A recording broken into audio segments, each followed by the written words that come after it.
It is great to have you back at Finance Rewire. The practice of cohabitation before a marriage is contentious among Christians, and we're going to get deep into it today. Does it constitute an immoral shortcut or a fair means to an end? Settle in, because we're going to tackle some deep questions and contend with the literal teachings of the Bible. Let us face the obvious first. The Bible says nothing about living together.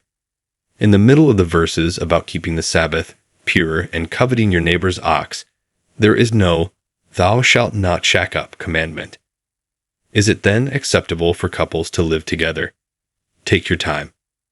Although the term cohabitation is not used in the Bible, its position on sexual intimacy is rather apparent. Do you recall the intriguing passages where Paul writes about fleeing from sexual immorality and maintaining a pure marriage bed? Oh, I see. Those verses are still relevant. Cohabitation, let's be honest, usually entails a significant amount of closeness. The legalist path would lead us to analyze Greek terms and argue about the exact meaning of immorality. However, Finance Rewire is not a platform for shaming or assigning blame. Seeking God's heart and gracefully negotiating life's complicated questions are key themes. Now, let's change the subject. Instead of getting caught up in the "is it sin" dichotomy, let's look at the motivations behind living together. Is it because you're in a real, committed relationship with someone who shares your goal to grow spiritually and follow God's lead? Is it more driven by a lack of commitment, financial constraints, or ease of use? Cohabitation between two believers as a bridge to marriage is far different from a couple who uses it as a crutch to avoid the rigors of laying a biblical foundation for their marriage. The worst part is that living together frequently disrupts God's plan for marriage. Marriage is more than a legal contract or a ceremonial tie. It is a holy promise, an open proclamation of devotion, and a picture of Christ's love for His church.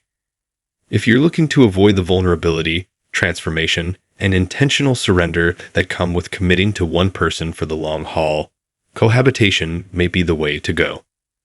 Is it our intention to honor God in this relationship?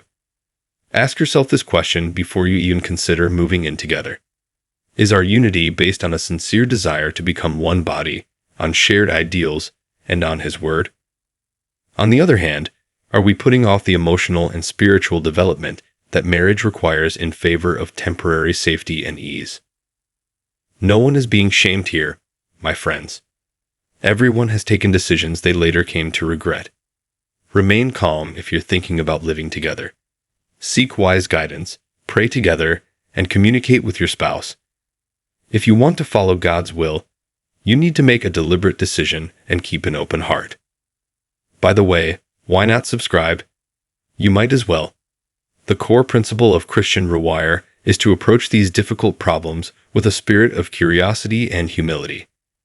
In this raw and beautiful world, we get down to brass tacks about faith, relationships, and following our calling. Therefore, remain, participate, and let's develop collectively. One video at a time, we will traverse life's twists and turns. It is not about passing judgment, but rather about the journey. Together, let us walk this path with humility, truthfulness, and an abundance of God's love.